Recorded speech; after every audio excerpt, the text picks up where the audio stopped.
Education for ব্রাইটের পক্ষ থেকে সকল শিক্ষার্থীদের অভিনন্দন ও শুভেচ্ছা।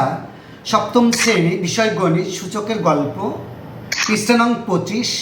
আর আজ আমরা 25 নংয়ের ছক 1.37 অঙ্কটা করব। আরও একটু সূচক। তোমরা জানো সূর্য থেকে পৃথিবীর আলো এসে পৌঁছায় গড়ে 8 মিনিট 18 সেকেন্ড সময় লাগে। আমাদের এখানে সূর্য আর পৃথিবীর কিন্তু দেওয়া আছে, একটা ছবি দেওয়া আছে। তাহলে আমাদের একটা বুঝতে হবে যে সূর্য থেকে পৃথিবীতে আলো পৌঁছাতে সময় লাগবে কত? 8 মিনিট 18 সেকেন্ড। কিন্তু তোমরা কি জানো পৃথিবী থেকে সূর্যের দূরত্ব কত? তাহলে আমাদের কি এই পৃথিবী এবং সূর্যের ডিস্ট্যান্স অর্থাৎ দূরত্বটা কত সেটাও কিন্তু আমাদের জানতে হবে। সুবিধার জন্য ধরে নেওয়া যাক সূর্য থেকে পৃথিবীর দূরত্ব কত? 15 কোটি কিলোমিটার। তাহলে আমরা কিন্তু একটা কী পেয়েছি যে সূর্য থেকে পৃথিবীর দূরত্ব হচ্ছে কত? এই ডিস্ট্যান্সটা হচ্ছে 15 কোটি কিলোমিটার। কাজ পৃথিবী থেকে সূর্যের দূরত্ব কত হবে চিন্তা করে বলো তো। আমরা তো একটা অবশ্যই বলে দিয়েছি। আবার তোমরা কি জানো আলোর গতিবেগ কত? আমাদের এখানে বলেছে কিন্তু আলোর গতিবেগ, অর্থাৎ এখানে একটা টর্চ লাইট দিয়ে আলো প্রতিফলিত করা হয়েছে। গাণিতিক সুবিধার্থে ধারণা করা হয় আলোর গতিবেগ প্রতি সেকেন্ডে 30 কোটি মিটার। তাহলে কি আলোর গতিবেগ আমাদের কিন্তু এটা মনে রাখতে হবে 30 কোটি মিটার। আর আরেকটা জিনিস জেনেছি কি যে সূর্য থেকে পৃথিবীর দূরত্ব কত? 15 কোটি কিলোমিটার। আর পৃথিবী থেকে সূর্য আলো পৌঁছাতে সময় লাগে কত? 8 মিনিট 18 সেকেন্ড। আমাদের এটা একটু অবশ্যই মনে রাখতে হবে। কাজ আলোর বেগ কত হবে চিন্তা করে বলো তো, একটু চিন্তা করো। আমরা তো সূচকের সাহায্যে অনেক বড় গুণাকারকে সহজ এবং ছোট আকারে প্রকাশ করে ফেলতে পারি। এখন একটু ভেবে দেখো তো, সূর্য থেকে পৃথিবীর দূরত্ব কিংবা আলোর গতিবেগের মতো বড় সংখ্যক ছোট আকারে প্রকাশের জন্য আমরা সূচকের কোনো সাহায্য নিতে পারি কিনা আমরা সেটা একটু দেখব। আলোর গতিবেগের জন্য প্রদত্ত ছকটি দেখো। আমরা যে ছকটি এখন করব এখানে তোমাদের জন্য কয়েকটি ঘর পূরণ করে দেওয়া হয়েছে। অবশ্য 3টা ঘর পূরণ করে দেওয়া হয়েছে। তুমি সেগুলোর সাহায্যে বাকিগুলো পূরণ করো এবং সেটির সাহায্যে চিন্তা করো তো ঠিক কি হয়। তবে ছক পূরণ করার সময় অবশ্যই একটি বিষয় মাথায় রাখবে, নিচের দ্বিতীয় কলামে কিন্তু কখনো ভাগ করতে করতে একের চেয়ে ছোট সূচকহীন কোনো সংখ্যা আসবে না। আমাদের এখানে আসলে একটু বুদ্ধি খাটাতে হবে। অর্থাৎ আমাদের এখানে 30 কোটিতে কয়টা শূন্য আছে? 1 2 3 4 5 6 7 8টি শূন্য। অর্থাৎ আমরা প্রত্যেকবারেই এখানে কি বলেছে যে আলোর গতি প্রতি সেকেন্ডে 30 কোটি মিটার প্রায়। এখানে আমরা সংখ্যা 30 কোটি দিয়ে দিয়েছি। 10 দ্বারা ভাগ করে প্রকাশ করব। তাহলে আমরা প্রত্যেকবার 10 দ্বারা ভাগ করব মানে কি একটা শূন্য কমবে, এটা একটু মনে রাখতে হবে। আর 1 শূন্য মানে অর্থাৎ 1 10 মানে কি সূচকের আকার হবে 1, অর্থাৎ 2টা যখন 10 হবে সূচকের আকার 2 হবে। এইভাবে কিন্তু আমরা একটু টেকনিক করে অঙ্কটা নির্ভুলভাবে করতে পারি। এখন আমরা কি করব, এখানে যেহেতু 3টা 10 দিছে অর্থাৎ এখানে যেমন আমরা কিন্তু এখানে কয়টা শূন্য পেয়েছি? 1 2 3 4 5 6 7 8টা। এখান থেকে কিন্তু একটা শূন্য আমরা এই পাশে নিয়েছি। এখানে আছে কয়টা? 1 2 3 4 5 6 7, অর্থাৎ একটা শূন্য কমিয়েছি। এখানে কমেছে কয়টা শূন্য? 2টা শূন্য, অর্থাৎ 2টা 10 নিয়েছি। সূচক দিয়েছি কত? 2। আবার এখানে কয়টা 10 নিয়েছি? 1 2 3, সূচক দিয়েছি কত? 3। এখন আমাদের কি এখানে একটা 10 গুণ বেড়ে যাবে আর এখান থেকে একটা শূন্য আমরা কমিয়ে ফেলবো। এইটা একটু সুন্দরভাবে যদি আমরা মনে রাখতে পারি তাহলে আমাদের অঙ্কটা অবশ্যই নির্ভুল হবে। তাহলে আমরা যদি এখানে কয়টা শূন্য আছে? 1 2 3 4 5, তাহলে আমরা কয়টা নেব? 4টা। 3 1 2 3 4। আর এখানে কয়টা হবে? 10 4টা। 1 2 3 4। তাহলে এখানে সূচক হবে কত? এই একই হবে। অর্থাৎ ইসের পরে আমরা কয়টা দেব? যেমন এখানে দিয়েছি 1 2 3 4 5 6 6, আর এখানে দিয়েছি কিন্তু কত?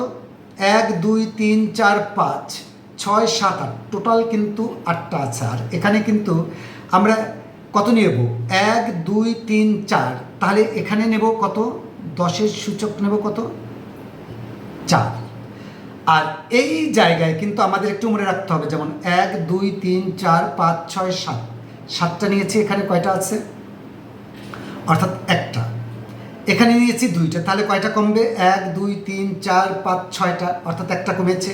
এখানে কয়টা 3টা, 1 2 3 4 5 6 অর্থাৎ 7, এখানে ছিল কত 8, এখানে কিন্তু একটা নিয়েছি কিন্তু একটা কিন্তু কমেনি, তাহলে আমাদের এখানে শূন্যের সংখ্যা হবে কয়টা, যেমন এখানে দিয়েছি কত 1 2 3 4 5, এখানে নিয়েছি কত 1 2 3 4টা, আর এখানে কয়টা হবে শূন্য 1 2 3 4 5 অর্থাৎ একটা কমাবো অর্থাৎ 6টা শূন্য নেব, তাহলে 3 লিখে কয়টা শূন্য দেব 1 2 3 4 5, এখানে আছে কয়টা 1 2 3 4 5 6টা, আর আমরা নেব কয়টা 5টা 1 2 3 4 5। একইভাবে এখানে কিন্তু আমরা এখন একটা শূন্য কি নেব কম নেব, আর একটা 10 এখানে বাড়িয়ে দেবো, তাহলে একটা শূন্য যদি কম নিই কয়টা থাকবে 3-এর পরে কয়টা শূন্য থাকবে 1 2 3, তাহলে এখানে কত দেব 10 গুণ 10 গুণ 10 গুণ 10, তাহলে কয়টা নিয়েছি 1 2 3 4, আর এখানে কিন্তু হবে কয়টা 5টা অর্থাৎ 5 6 7 8, সবসময় শূন্যের হিসাব করতে হবে, কারণ এখানে আমাদের ছিল কয়টা শূন্য 1 2 3 4 5 6 7 8টা, তাহলে এখানে আমরা কয়টা দেব এখানে কিন্তু 4, আর এখানে আছে কত 1 2 3 4 5টা, তাহলে 5টা থেকে আমরা কয়টা কমাবো একটা কমাবো, তাহলে কয়টা শূন্য থাকবে 1 2 3 4, তাহলে 3 নিয়ে কয়টা শূন্য থাকবে 1 2 3 4 গুণ 10-এর পাওয়ার হবে কত 5। এটি কিন্তু আমাদের অবশ্যই মনে রাখবে। এরপরে এখন এখানে কিন্তু কয়টা শূন্য আছে 3টা, তাহলে 1 2 3, তাহলে আমরা এখন কয়টা দেবো 2টা শূন্য দেবো 1 2, তাই গুণ এখানে কয়টা 10 নিয়েছিলাম 1 2 3 4 5, এবার নেবো কয়টা 6টা 1 2 3 4 5 6। এখন এখানে কয়টা শূন্য হবে আমরা কিন্তু একটা কমাইলে কয়টা থাকবে 1 2 3, 3টা শূন্য নেব 1 2 3 গুণ 10-এর পাওয়ার হবে কত 1 2 3 4 5 6 6। একইভাবে আমরা এখন এখানে কয়টা নেব 10, অর্থাৎ একটা শূন্য নেব, যেহেতু এখান থেকে প্রত্যেকবারই একটা শূন্য কমবে, তাহলে এখানে হবে কত 30 গুণ, তাহলে এখানে কয়টা শূন্য 10 নিয়েছিলাম 1 2 3 4 5 6, এখানে হবে কয়টা 7টা 1 2 3 4 5 6 7, তাহলে এখানে কিন্তু একটা শূন্য কমে যাবে, তাহলে এখানে কী হবে 300 গুণ হচ্ছে কত 10-এর পাওয়ার হবে কত 7 অর্থাৎ 7। এখন আমরা কয়টা শূন্য নেব এখানে, যেমন 3 নেওয়ার পরে এখানে কত থাকবে 3 নেব 3 গুণ, তাহলে এখানে কিন্তু আর শূন্য থাকবে না, তাহলে এখানে কয়টা 10 হবে 1 2 3 4 5 6 7, যেহেতু এখানে 8টা হবে 1 2 3 4 5 6 7 8, তাহলে এখানে একটা কিন্তু শূন্য কমে যাবে, তো শূন্য কমলে কত হবে 10 অর্থাৎ 30 গুণ, তাহলে 10-এর পাওয়ার হবে কত 8।